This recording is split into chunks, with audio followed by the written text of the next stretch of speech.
다음 순서는 닥터의 건강한 수 준비되어 있습니다. 네. 오늘은요, 이맘때 더욱더 조심해야 하는 질환, 무릎 관절염에 대해서 알아보려고 합니다. 가을만 되면 일교차가 큰데도 불구하고 무리한 산행하시는 분들 계시는데요. 그럴 때 무릎 통증 호소하시는 분들이 늘어난다고 합니다. 그렇습니다. 무릎 건강 정말 중요한데요. 그런데 이 무릎 관절을 건강하게 지키기 위해서는 바로 이것을 잘 지켜야 한다고 합니다. 과연 이것의 정체 무엇일지 지금 바로 화면으로 만나보겠습니다. 이제는 100세 시대를 넘어 수명 120세를 바라보는 시대. 행복한 노년을 위한 필수 조건은 바로 건강인데요. 그렇다면 나이가 들수록 가장 걱정되는 건강은 무엇일까요? 뻐근하고 막 아침에 자고 일어나면 딱 기름이 없는 것처럼 윤활하지 못한 거지. 이 걸으면 쩔룩쩔룩한다고 시큰시큰해갖고.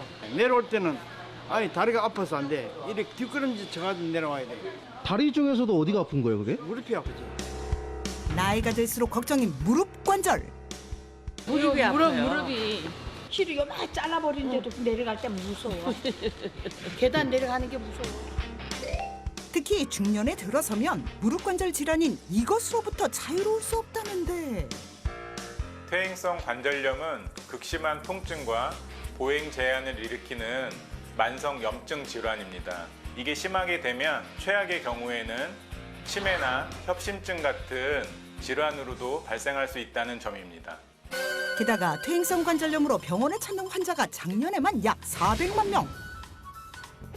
무너지는 무릎 건강. 더 이상 지켜보고 있을 수만은 없다. 김종원 닥터가 알려주는 무릎 건강 지키는 한 수 지금 시작합니다.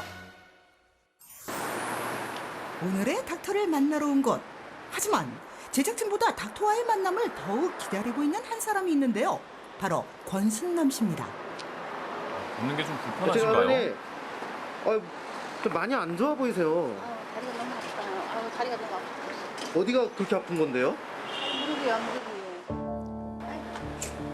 최근 들어 더욱 심해진 무릎 통증 탓에 병원을 찾아왔다는데요. 좀 환절기라서. 네, 들어오세요. 여기 앉으세요. 어떻게 검사하는 거는 힘들지 않으셨어요? 괜찮았습니다. 네. 퇴행성 관절염이 있으세요. 그러세요? 네, 퇴행성 관절염은 이제 나이가 들어가시면서 연골이 이제 서서히 마모가 되는 거거든요. 연골이 이제 닳게 되면 간격이 좁아지고 그래서 그런 맞닿는 느낌이라든지 그런 보행 제한도 많이 오실 수 있거든요. 검사 결과 퇴행성 관절염 3기로 의심된다는 권순남 씨. 이미 뼈끼리 부딪히고 있는 상황인데요. 보이가 많이 붙었네요. 이렇게 된 이유는 노화로 인해 무릎 연골이 다 닳았기 연골이 때문이랍니다. 닳았군요. 연골이 그렇게 쉽게 달린 그 연골이에요, 연골이. 네, 어머니 요 껌 한번 까서 저 좀 주시겠어요? 갑자기요? 어? 네? 갑자기 껌이요? 우리 원장님? 이거 아니 뭐 하시려고요? 네? 아니요. 까서 주시면 제가 설명을 드릴게요. 아이고 시킨 대로 해야지. 네. 저희가 이제 연골 두께랑 비슷해서 이렇게 제가 설명을 드린 거고요. 이 정도밖에 안 되세요. 연골 두께가 껌 2개를 겹친 두께밖에 안 된다고요? 이 얇네요. 윗무릎뼈, 아랫무릎뼈 이 관절을 뼈를 싸고 있는 이제 연골이 3mm 두께고요. 파인다고 생각하시면 되세요. 이게 파이면서 연골이 이렇게 벗겨지게 됩니다. 이렇게밖에 쉽게 안 설명해 되면 주시네요. 걸레질 같은 것도 금방 많이 다를 것 하시잖아요. 같아요. 이제 그럴 때 무릎의 하중이 거의 6배에서 7배 맞아요. 정도 무릎을 대고 증가하게 하잖아요. 되고요. 그다음에 또 이렇게 쪼그려 앉아서 뭔가 한다든지 체중의 7에서 8배 정도의 하중이 걸리기 때문에 무릎에는 굉장히 안 좋은 영향을 끼치세요. 이렇게 움직임이 해서 많은 연골이 무릎 닳는군요. 관절은 가용 범위가 넓어야 하는 만큼 연골이 얇을 수밖에 없는데요. 중요한 건 얇은 만큼 닳기가 쉽다는 것. 적절한 운동을 좀 가르쳐 드릴 텐데요. 요것도 잘 하시면 굉장히 좋으실 거예요. 관절염 예방에도 좋지만 이미 무릎 통증 있는 사람에게도 좋다는 이 운동은 누워서 할 수 있다네요. 일단 마음에 어머니 드네요. 이게 뭔지 누워서 아세요? 하는 운동. 수건이에요. 네, 집에서 그냥 누구나 구할 수 있는 수건이고요. 요걸 이렇게 동그랗게 말아서 제가 이제 무릎 밑에다가 받쳐 드릴 거예요. 그 다음에는 저희 발을 이렇게 90도로 딱 접으셔갖고 힘을 그렇죠. 지금처럼 딱 이렇게 힘을 주시는 거예요. 그래서 한 5초 정도 힘을 줬다가 그 다음에 천천히 또 힘을 빼시고 그렇죠. 이게 이제 1회고요. 이거를 이제 10회 정도 반복하시는 거예요. 이 허벅지 근육이 튼튼해지기 때문에 무릎으로 가는 하중이 훨씬 적어지기 때문에 당연히 관절 연골도 보호할 수 있습니다. 게다가 허벅지 근육을 기르면 관절로 가는 압박이 줄어들어 관절염 통증 완화에도 도움이 된답니다. 다른 부분을 강화해 주는 또 한 거군요. 가지는 접은 상태에서 천천히 열을 세면서 이렇게 다리를 드시는 거예요. 천천히. 네, 요렇게 요 정도까지. 그리고 또 천천히 열을 세면서 요렇게 내리시는 거예요. 아까 저희가 힘주는 거랑 같이 많이 하시면 무릎에 굉장히 좋으세요. 어머니 어떠세요? 네, 허벅지가 엄청 생각보다 힘드신가 봐요. 운동이 되는군요. 네, 네. 계속 하시면 이게 허벅지 힘이 좋아지시면 굉장히 편하게 하실 수 있으세요.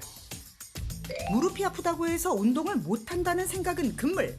누워서도 할 수 있는 수건 스트레칭으로 무릎 관절 꼭 지키세요. 틈날 때마다 해보시면 좋겠습니다. 어머니 네. 너무 힘드시죠? 아우 예, 예. 네, 너무 잘하셨고요. 바람 쐬러 잠깐 저희 어디 좀 갈게요. 바람 쐬러요? 제가 가서 설명드릴게요. 원장님도 같이 가시나요? 나오세요. 네. 어디로 가시는 산책을 거죠? 같이 가신다고요. 그렇게 갑자기 야외로 나온 두 사람. 밖에서 또 다른 진료라도 있는 건지 어? 아니 운동했으니 이제 쉬는 시간인 건가요? 되게 중요한 게 아, 네네. 비타민 D거든요. 아, 관절 건강에는 아, 이 햇볕이 햇빛 주는 쐬는군요. 비타민 D가 굉장히 좋은데요. 비타민 D가 부족하면 혈액 속에 칼슘과 인의 농도가 떨어지면서 약한 뼈가 무게를 잘 지탱하지 못하고 휘거나 하면서 관절염을 불러올 수도 있습니다. 햇볕이 우리 좋을 운동 때 광합성이 나오셔서 이렇게 필요합니다. 산책하시면서 햇볕을 많이 쪼이시면 네네. 비타민 D가 굉장히 많이 몸에 흡수가 되기 야외 때문에 진료까지. 네, 많이 하시는 게 좋습니다. 실제로 한 조사에 따르면 대한민국 성인 남성의 83%, 성인 여성의 88%는 비타민 D 결핍으로 병원을 찾는다는데요. 상당히 때문에 높네요. 관절 건강을 위해서라도 일조량이 풍부한 오전 11시에서 오후 1시 사이 저희 방송 약 보시고 30분간 햇볕을 쐬는 것이 좋겠죠. 하시면 좋을 것 식사가 같아요. 앞뒤로 좀 다녀오시는 것도 설명을 좋겠습니다. 잘 생각하셔서요. 네네. 앞으로 무릎 관절을 오래오래 잘 쓰셨으면 좋겠어요. 아유 꼭 그렇게 하겠습니다. 네. 아유 감사합니다. 네네. 선생님. 우리 무릎 관절은 계속 쓰여지는 관절입니다. 앞으로 잘 관리하고 신경 쓰셔서 건강한 100세 아니 120세 시대를 맞이하셨으면 좋겠습니다. 감사합니다. 네, 사실 저도 운동 진짜 좋아하거든요. 요즘 축구 많이 하는데 이게 정신없이 하다 보면 저도 모르게 무리할 때가 있어요. 그러고 나면 무릎이 좀 시큰거리는 느낌이 들 때가 있더라고요. 화면 보다 보니까 저도 혹시 관절에 문제가 생긴 건 아닌지 걱정이 됩니다. 아, 그래서 오늘은 무릎 건강에 대한 걱정과 고민을 덜 수 있는 시간 준비해봤습니다. 정형외과 전문의 김종원 원장님 모셨습니다. 어서 오세요. 어서 오세요. 안녕하세요. 정형외과 전문의 김종원입니다. 네, 네. 잘 오셨습니다. 자, 원장님이 퇴행성 관절염이라고 하면 흔히 노화로 생기는 질환으로 많이 알고 있는데 젊은 사람들에게도 흔하게 나타날 수가 있을까요? 네, 그럼요. 예전에는 퇴행성 관절염 환자분들의 연령대가 주로 60대에서 80대였다면 네. 요즘에는 30, 40대 환자분들도 많이 내원하고 계신데요. 그래요. 네, 헬스를 할 때 무리하게 근력 운동을 한다든지 과도한 다이어트 등이 많은 원인 중 하나로 꼽히고 있습니다. 아, 그런데 중요한 것은 젊은 층에서 무릎 관절염이 발생하면 운동 능력을 유지하기 위해서 최대한 진행 속도를 늦추는 것이 관건인데요. 네. 간혹 치료 시기를 놓쳐서 평생 관리를 해야 하는 부담감을 안게 되는 경우가 생깁니다. 오, 네. 그런데 이 퇴행성 관절염 자체가 조기 발견이 굉장히 어려운 질환인 걸로 알고 있는데요. 그 네. 이유가 뭐죠? 네, 그건 퇴행성 관절염의 원인을 알면 이해하기 쉬운데요. 네. 퇴행성 관절염이 생기는 가장 근본적인 원인은 무릎 연골이 닳아버리면서 생기는 것입니다. 있어야 할 자리에 연골이 없다 보니까 움직이는 뼈끼리 계속 부딪히면서 마찰을 일으키고 또 그곳에 염증과 통증이 발생하는 거죠. 네. 그런데 왜 초기에 발견이 어렵냐? 문제는 아까 말씀드린 대로 연골이 3mm 정도로 굉장히 얇은데도 불구하고 70% 정도가 마모돼도 증상이 없는 경우가 대부분이기 때문입니다. 70%? 아니 근데 70%면 절반이 넘게 사라진다는 건데 그때까지 그러니까요. 통증을 느끼지 못한다고 생각하니까 벌써 너무 무서운데요? 그러니까요. 그렇죠. 퇴행성 관절염이 만성 질환이 되는 이유가 바로 여기에 있습니다. 네. 관절 연골에는 혈관이 분포돼 있지 않아 신경이 없는데요. 때문에 연골이 마모되는 과정에서는 자각 증상이 거의 없다가 연골이 다 닳아서 무릎뼈가 서로 부딪힐 때가 돼서야 통증을 느끼게 되는 거죠. 네. 실제로 우리나라 40세 이상의 90% 정도는 방사능적으로는 퇴행성 변화를 보이지만 예. 이 중 약 30%만 그 증상을 느낀다는 연구 결과도 있습니다. 아마 지금 방송 보시면서 혹시 나도 이러시는 분들 계실 나도. 것 같은데요. 맞아요. 걱정하시는 분들 계실 것 같습니다. 앞서 말씀해주신 이 증상이 없더라도 퇴행성 관절염을 미리 예방하고 주의 깊게 봐야 하는 사람들이 있을까요? 네, 물론 있습니다. 퇴행성 관절염에 노출되기 쉬운 사람들의 특징이 몇 가지 있는데 그중 가장 첫 번째가 다리가 휜 사람입니다. 다리가 휜 사람이요? 아니 왜 그런 거죠? 아니 사실 연세 드신 분들 중에서는 다리가 휘신 분들 많으시잖아요. 많아요, 저도 좀 주변에. 휘었고요. 그냥 네. 오다리이신 분도 계시고. 맞습니다. 원래 일반적인 사람의 경우 똑바로 서 있을 때 전체 무게의 60-70%가 무릎 안쪽으로, 30-40%가 바깥쪽으로 하중이 분포되는데요. 네. 네. 한마디로 무릎 중심선에서 2-3mm 안쪽에 있는 곳에 하중이 더 많이 가해진다는 거죠. 그런데 다리가 휜 사람은 무릎 안쪽으로 하중을 더 많이 받기 때문에 무릎 안쪽 연골이 빨리 닳게 되고 그렇게 되면 퇴행성 관절염을 빨리 불러올 수가 있습니다. 휜다리 사람만큼이나 퇴행성 관절염의 위험도가 높은 유형이 또 있는데요. 또 있어요? 네, 바로 과체중인 사람입니다. 네, 실제로 내원하시는 많은 관절염 환자분께 의사들이 많이 제안하는 방법이 체중 감량인데요.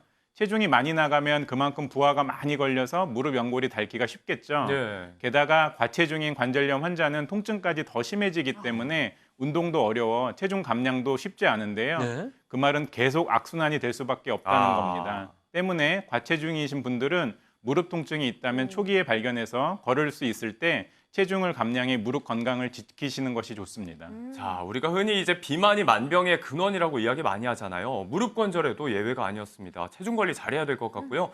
그렇다면 이 휜다리 그리고 과체중 말고도 또 퇴행성 관절염 조심을 해야 되는 유형이 또 있을까요? 네, 마지막으로 완경 이후의 여성인데요. 아. 여성 호르몬의 수많은 기능 중 하나가 연골 생성을 돕는 것과 연골 파괴를 방지하는 것인데요. 완경 후 여성 호르몬이 줄어들면서 자연스럽게 뼈 건강도 약해지면 퇴행성 관절염의 위험을 높이게 됩니다.